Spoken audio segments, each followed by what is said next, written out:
लक्ष्य है इस प्रदेश की सेवा करना है। हम ऐसे उसको देंगे जो ना बिकने वाला हो ना झुकने वाला हो, उसके दिल और दिमाग में एक ही संकल्प हो कि मेरे प्रदेश की सेवा करके मेरे किसान मजदूर गरीब को आगे बढ़ाने के लिए इस प्रदेश से लूट और भ्रष्टाचार करने का संकल्प वाला हो। ऐसा कोई युवा चेहरा आपसे मांगने आया है युवराज कुंडू।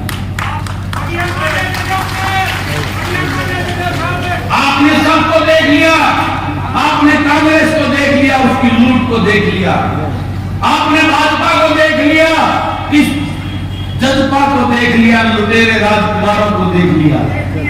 मैं आपसे ये कहना चाहता हूं, एक मौका अपने बेटा बेटी को तो देकर देखो, जो आपके अपने हो, जो आपका दर्द जानने वाले हो, उस दिन देखना ये हरियाणा प्रदेश कैसा होगा। तो क्या दोगे मेरा साथ? तो आपसे ही आप सबको ये संकल्प लेके जाना होगा कि हरियाणा जनसेवक पार्टी उसके एक एक उम्मीदवार को जिताकर इस लूट और झूठ की राजनीतिक राजघरानों के राजकुमारों की दुकान को बंद करके इस प्रदेश में किसान और गरीब के बेटों की सरकार बनानी है। इसके लिए आपको अपील करता है युवराज कुंडू, और आप सबका बहुत बहुत धन्यवाद। आपने यहाँ आकर जो मान सम्मान का और मेरा हौसला बढ़ाया, उसके लिए आप सबका दिल की गहराई से आभार व्यक्त करता हूं, धन्यवाद करता हूं। उस विधानसभा में कोई मुझे साथी नजर नहीं आता। जब मैं किसान के लिए बोलता हूं, आपके दर्द के लिए बोलता हूं, किसान के हक की बात करता हूं, उसके फसल के दाम की बात करता हूं, खेत खलिहान में हुए नुकसान के मुआवजे की बात करता हूं, तो मेरा साथ देने वाला कोई विधानसभा में कोई साथ ही नहीं दिखता। जब मैं गरीब के लिए बोलता हूं कि किस प्रकार से इस सरकार की नीतियों की वजह से फैमिली आईडी के नाम पर, पोर्टल के नाम पर जिस प्रकार से किसान को, गरीब को धक्के खुआए जा रहे हैं, मैं उस किसान की तकलीफ की बात करता हूं कि क्यों इस गरीब को फैमिली आईडी के नाम पर आप परेशान कर रहे हो, उसके राशन कार्ड काट रहे हो, उसकी पेंशन काट रहे हो, गरीब की बुजुर्गों की पेंशन काट रहे हो। उसकी आवाज के लिए बोलता हूं तो उस विधानसभा में कोई मेरा साथ देने को नहीं मिलता। जब मैं प्रदेश में फैले लूट और भ्रष्टाचार के खिलाफ बोलता हूं तो मेरा साथ देने वाला कोई नहीं बोलता। तो मैंने इस बात का एक मन बनाया कि मैं प्रदेश के अंदर, प्रदेश में जाऊंगा, हर हल्के में जाऊंगा, प्रदेश के लोगों को जगाने का काम करूंगा और यह असलियत बताऊंगा कि जिनको आप अपना प्रतिनिधि चुनकर भेजते हैं वो कैसे हैं, उनको आपको पहचानना होगा। क्योंकि जब तक आप अपने उस गरीब किसान मजदूर के बेटा बेटी जो आपके दर्द को जानता हो, कोई पढ़ा लिखा युवा जिसने गरीब किसान मजदूर के घर में जन्म लिया हो, जिसने उस बेरोजगारी के दर्द का पता हो, जिसे उस किसान के दर्द का पता हो, जिसे उस गरीब के दर्द का पता हो, जिसने ग्रामीण अंचल में जो अनेकों समस्याएं हैं, बिजली पानी की तकलीफों का पता हो, स्कूल अस्पतालों की तकलीफों का पता हो, ऐसे जब तक युवा आपके बेटा बेटी उस विधानसभा में नहीं जाएंगे आपका भला नहीं हो सकता। इसलिए निकला है ये बलराज कुंडू इस प्रदेश के लोगों को जगाने के लिए। मैं इसलिए निकला हूं कि आज प्रदेश सरकार की नीतियों की वजह से आज स्कूलों का बेड़ा गर्क कर दिया।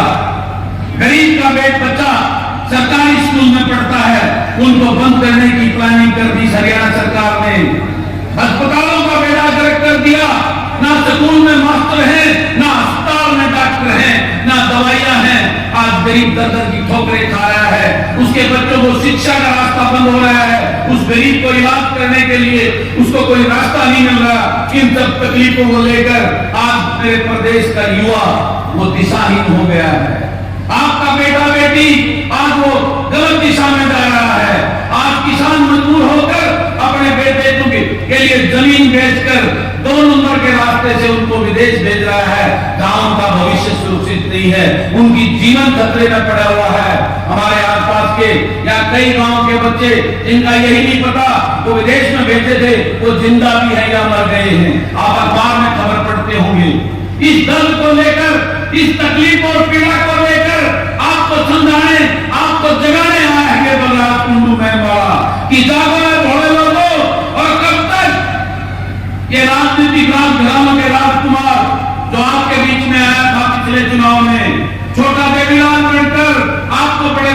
सपने दिखाए थे, 5100 रुपए पेंशन देने का, आपके बच्चों को रोजगार देने का, और सपने दिखाकर इस भाजपा को जमुना पार भेजने के नाम पर आपकी वोट को लूट ले गया।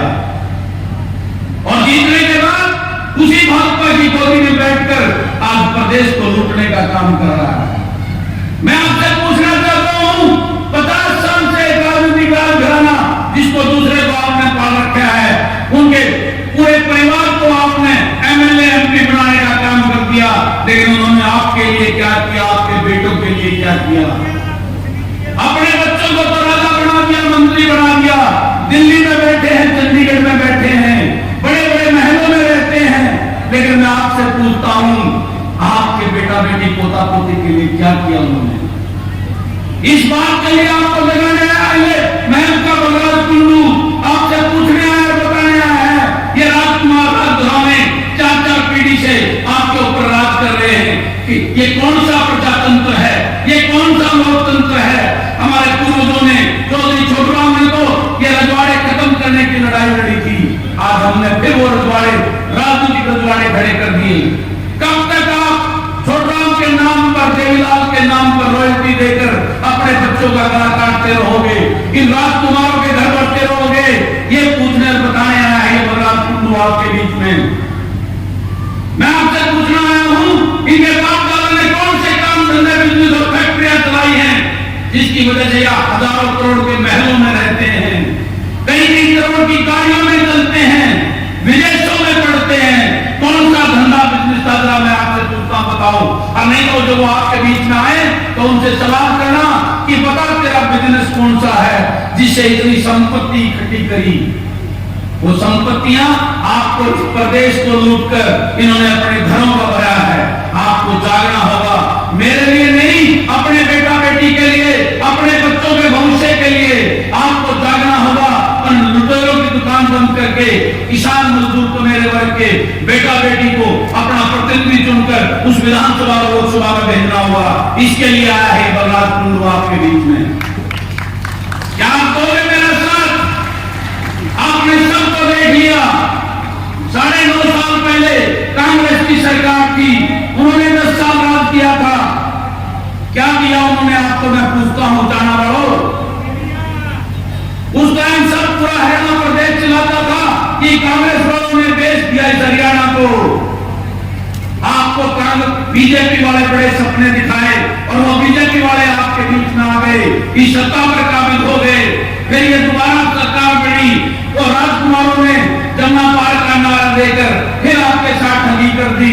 9.5 साल से आज इस प्रदेश को बेरोजगारी में नंबर 1 कर दिया, लूट और भ्रष्टाचार में नंबर 1 कर दिया, अपराध में नंबर 1 कर दिया, महंगाई में नंबर 1 कर दिया। और आपको बताना चाहता हूं, आज हरियाणा प्रदेश हिंदुस्तान का सबसे अनसेफ स्टेट राज्य बन गया है। जब ये सबसे अनसेफ या अपराध बढ़ गया है, महिलाओं के उसमें अपराध में आज हम दूसरे तीसरे नंबर पर खड़ा है हरियाणा प्रदेश। मेरी बहनें, मेरी माताएं, मेरी बहनें आज सुरक्षित नहीं है तो किस प्रदेश की बात करते हैं? जब ये अनसेफ स्टेट हो गया तो कौन बड़ा उद्योगपति आपके यहाँ आकर कोई बड़ा उद्योग लगाएगा जिसमें आपके बच्चों को रोजगार मिलेगा या और काम धंधा बढ़ेगा? इसलिए हरियाणा को बचाना है, अपने आपके बेटा बेटी को बचाना है, किसान और मजदूर को उस गरीबी की दलदल से बाहर निकालना है।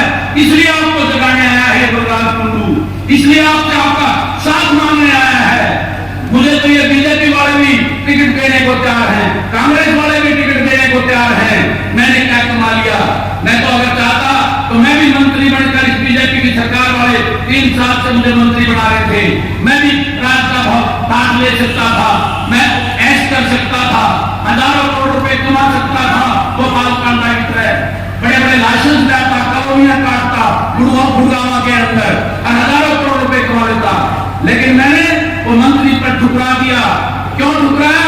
इसलिए ठुकराया मैं उस मंत्रिमंडल का हिस्सा नहीं बन सकता जिसमें किसान का गला काटने की नीतियां बनती हूं। मैं उस मंत्रिमंडल का हिस्सा नहीं बन सकता जिसमें आपके बच्चों को बेरोजगार करने की नीतियां बनती हों। मैं उस मंत्रिमंडल का हिस्सा नहीं बन सकता जिसमें बुजुर्गों की पेंशन, सम्मान पेंशन काटने का काम किया जा रहा हो। मैं उस मंत्रिमंडल का गरीब के बच्चे जो स्कूल में पढ़ते हैं उन सरकारी स्कूलों में बंद करने की नीतियां बनती हूं। मैं उस मंत्रिमंडल का हिस्सा कैसे बन जाता जिसके अंदर इस प्रदेश को लूटने की नीतियां बनती हों। इसलिए मैंने ठुकरा दिया उस पद को। उसके बाद मुझे डराने का काम किया गया, मेरे ऊपर 9 मुकदमे हुए। मेरे